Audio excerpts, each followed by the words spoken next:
कहा जा रहा है कि कृष्णौट पैसा वाला होता है, हाँ, अमीर होता है। आगे भी खाए पीछे भी खाए, रोशन हुए तब भी मुश्किल, तेज प्रताप हुए तब भी मुश्किल। तो वह वोट जो है इस बार आसमा परवीन को मिलेगा। तो जीत तो उनकी ऐसी पक्की है, मुकेश रोशन पर तो ऐसे ही भारी। मतलब सर आरजेडी के लिए चुनौती। मुसलमानों का साथ नीतीश को वह बना रहेगा और दावा भी नीतीश कुमार का सही है। लेकिन सबसे ताज्जुब वाली बात कि वहां पर तो यादव और यादव में लड़ाई है, और एनडीए का जो समीकरण आप बता रहे थे, जैसे पासवान, राजपूत, भूमिहार, ब्राह्मण, फिर कोईरी, कुम्हार अगर एकजुट हो जाता है, जो एनडीए के वोट माने जाते हैं, और उसमें थोड़ा सा छौंक लग जाए मुसलमानों का, तब तो कामे खत्म। दूसरे प्रत्याशी को लाभ मिल सकता है, वह हो सकती है आसमा परवीन। पनोरमा ग्रुप, जो सोचता है वो करता है। नमस्कार, आप देख रहे हैं न्यूज हाट। मैं हूं चंदन झा। महुआ में क्या हो रहा है? तो यादव में लड़ाई हो रही है। तो आज इसी खबर को समझिए, और इस पर हमारे साथ बात करने के लिए हैं वरिष्ठ पत्रकार अजय मिश्र। सर, आपका इस कार्यक्रम में स्वागत है। धन्यवाद चंदन जी। सर, महुआ में तो गजबे हो रहा है। जमीन की जो खबर आ रही है, चौंकाने वाली खबर है। चर्चा तो है ही कि तेज प्रताप लड़ सकते हैं, जो वर्तमान विधायक हैं पता नहीं उनका क्या होगा, आरजेडी के विधायक जो हैं उनका क्या होगा। लेकिन सबसे ताज्जुब वाली बात कि वहां पर तो यादव और यादव में लड़ाई है। देखिए, महुआ विधानसभा क्षेत्र पर सबकी निगाह टिकी है, क्योंकि जिस दिन से तेज प्रताप यादव कह दिए कि हमको जनता कहेगी तो हम चुनाव लड़ेंगे, फिर से लड़ेंगे वहां से। कहेगी तो हम वहां से चुनाव लड़ेंगे। उस दिन से क्षेत्र में भी खलबली मची हुई है, और मुकेश रोशन तो बेचारे परेशान हाल है ये। लेकिन एक चर्चा इधर बहुत जोर से तैर रही है जी कि क्षेत्र में जो है यादवों में आपस में ही कृष्णौट मजरोट की है ना, आपसी तनाव, अरे वाह, इसको यह उत्पन्न हो गया। अब इसके कारक कौन है, इसके लिए दोषी कौन है, यह तो ढूंढा जाएगा। लेकिन कहा जा रहा है कि कृष्णौट पैसा वाला होता है, हाँ, अमीर होता है, और मजरोट जो है बेचारे सीधा साधा इंसान और काम करने वाले होते हैं। भगवान जाने अब क्या है, लेकिन दो उपजातियां होती हैं यादवों में, कृष्णौट और मजरोट। हमेशा एक दूसरे में बनाव भी नहीं होता है दोनों में।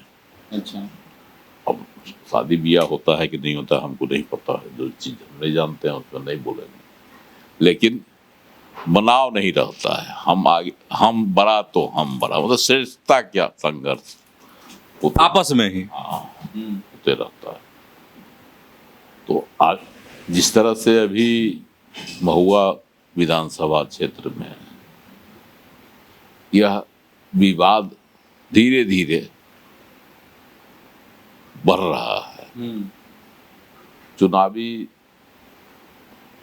साल में हो सकता है कहीं चुनाव तक अगर यह कायम रह गया तो दूसरे प्रत्याशी को लाभ मिल सकता है। मतलब सर आरजेडी के लिए चुनौती नहीं। हाँ, आरजेडी के लिए चुनौती होगा ना। यादवों का वोट, चूंकि देखिए 51-52 हजार यादव हैं वहाँ, 2,88,089 के लगभग वोट है कुल वोट। उसमें से अकेले 51,000 हैं यादव, 51-52 हजार। तो बहुत अहमियत रखती है ना यादवों की एकजुटता।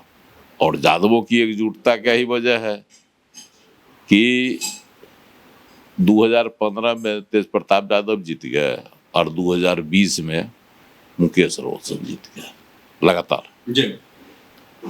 तो अगर उनमें सच्चे अर्थ में आपसी मनमुटाव हुआ, मतलब वो जो होता है, जो तो इसका लाभ मिलेगा दूसरे प्रत्याशी को, और वह हो सकती है आसमा परवीन, जदयू के ओर से टिकट की होड़ में शामिल, और उनको आशा ही नहीं उम्मीद है जी।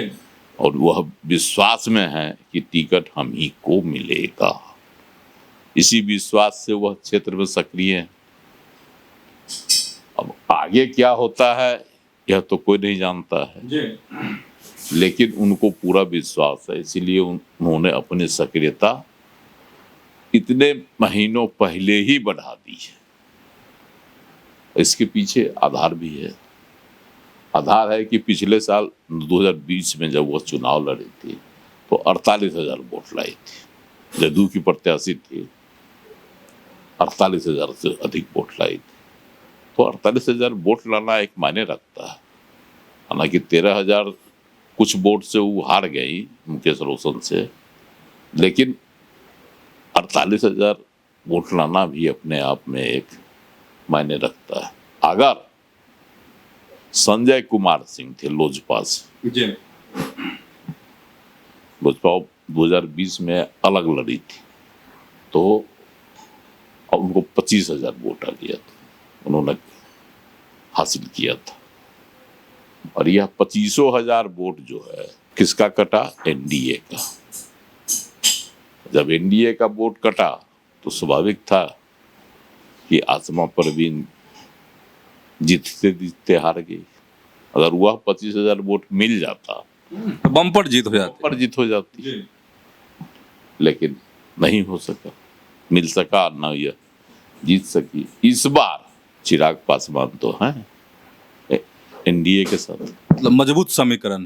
हाँ, और मजबूत समीकरण। वह 25,000 वोट अगर जदयू के की झोली में पड़ गई, गिर गई, तो जीत तब तो राह आसान लगे हो जाएगी आसमा परवीन की, जिसकी ज्यादा संभावना। और वह वोट जो है राजपूतों का वोट था, और राजपूत 25,000 हैं से अधिक है विधानसभा क्षेत्र में। तो जैसे यादव होते हैं जातिवादी, घोर जातिवादी, अपने जाति के प्रत्याशी को छोड़कर अगल बगल नहीं झांकते हैं, तो राजपूत भी उसी स्वभाव के होते हैं। सब मतलब तो 25,000 वोट उनको कैसे मिल गया? संजय सिंह को 2020 के विधानसभा चुनाव की विधानसभा चुनाव में 25,000 और 26,000 वहाँ राजपूत का वोटर है, और उनको मिल गया 25-26,000। भाई वही बता रहा, आंकड़ा बोल रहा है, हम थोड़े बोल रहे हैं। तो वह वोट जो है इस बार आसमा परवीन को मिलेगा। तो जीत तो उनकी ऐसी पक्की है, मुकेश रोशन पर तो ऐसे ही भारी, जो आंकड़ा के हिसाब से हम जो अभी तक देख रहे हो तो ऐसे ही भारी लग रही है। और दूसरा पासवान है 35,000 ज्यादा, 35,000 कुछ उसको कहा जाए, तो 35,000 वोट जो है उस पर चिराग पासवान की अगर थोड़ा सा इधर उधर की भाषा में बोला जाए तो वो बहुत ही अधिकार है, क्योंकि वह रामविलास पासवान के साथ भी, तो उनके पिताजी के साथ भी। तो इसलिए एक उम्मीद है कि इस बार चूंकि चिराग पासवान है एनडीए के साथ, तो जो 35,000 वोट है पासवान का दलितों में, वह भी तो साथ मिलेगा किसको? आसमा परवीन को। तो आसमा परवीन इसी तरह से नहीं है हवा में, हवाई ये में कि मैदान में डटी हुई है। उनका भी जो है अपनी उनकी टीम, उनके रणनीतिकार भी क्षेत्र में घूम घूम कर यह अंदाज लगा रहे हैं कि अगर यह सब वोट हमको मिल गया तो हमारी तो जीत तय है। इसलिए आसमा परवीन की सक्रियता बढ़ गई है। चेहरा कलां प्रखंड में हुआ, चेहरा कलां, हाँ, अपना जो है मेडिकल कैंप लगाई, लोगों को, गरीब गुरबा को मुफ्त इलाज करती है। अब महुआ प्रखंड में लगाने वाली है। क्लिनिक पर तो ओपीडी फ्री है। उतने नहीं, पिछला रामनवमी भी था, उसमें भी बधाई दे रही थी, ईद में भी लोगों से मिली, तो ये सब जो है उनकी सक्रियता में यह भी एक माना जा रहा है कि वह क्या कहता है उसको कहिए सामाजिक समभाव, इसका भी वह ख्याल रखते हैं। चैती छठ पर जो है शुभकामना भी देती हैं और क्रिकेट टूर्नामेंट का आयोजन होता है तो उसमें भी भाग लेती हैं और पुरस्कार बांटती हैं। तो ये सब जो उनकी सामाजिक सक्रियता भी है, यह सब भी उनके लिए प्लस पॉइंट होगा उनके वोट में। तो मुकेश रोशन ऐसे ही नहीं परेशान। तो सर इसका मतलब उनको डर लगता है कि इस तरह की जो सक्रियता है आसमा परवीन की, तो या जदयू एनडीए के नेता की, तो कहीं न कहीं से कुछ प्रतिशत वोट जो है यादवों का भी न कहीं झटक ले। कहा तो जाता है क्षेत्र में कि 30 से 40% वोट इस बार आसमा परवीन झटक लेंगी। अगर यह किंवदंती नहीं हो, हकीकत हो, तो आसमा परवीन के लिए तो बहुत बड़ी बात होगी, उपलब्धि सर होगी। के उसमें है कहीं तेज प्रताप यादव कूद गए तो यादव एक पैर पर खड़ा हो जाएंगे, तभी कृष्णौठ मजरौठ सब खत्म। किसी जमाने में हम लोग याद है कि गांधी मैदान में जब राम लखन सिंह यादव खड़ा मीटिंग सभा करते थे तो यादवों को कहते थे हम लोगों को सत्ता पर कब्जा करने के लिए एक पैर पर खड़ा होना होगा, और तमाम लोग जो है गांधी मैदान में एक पैर पर खड़ा हो जाए। सर गजब दृश्य लेकिन हुआ होगा। तो हाँ, अच्छा, तो हो इसी तरह से है कि मैं जातीय सर आज की पीढ़ी को जानना चाहिए ये सब नहीं। जातीय एकजुटता जो उनमें रहता है और लालू प्रसाद के साथ, तो सर वही एकजुटता तो यहाँ दरक रहा है महुआ में। तो नई पीढ़ी के साथ भी जो है तेजस्वी यादव ने यह एकजुटता कायम कर ली है। हाँ, लेकिन वही है कि अगर कहीं मुकेश रोशन पर तेजस्वी यादव भरोसा कर लिए तो कहीं उनकी उम्मीद न कहीं दरक जाए। सर उम्मीद दरकने की बात कर रहे हैं और जमीनी भनभनाहट है कि अगर मुकेश रोशन नहीं तेज प्रताप वहां से सियासी समर में कूदते हैं, चुनावी समर में, तो मुसलमान दरक जाएंगे। हाँ,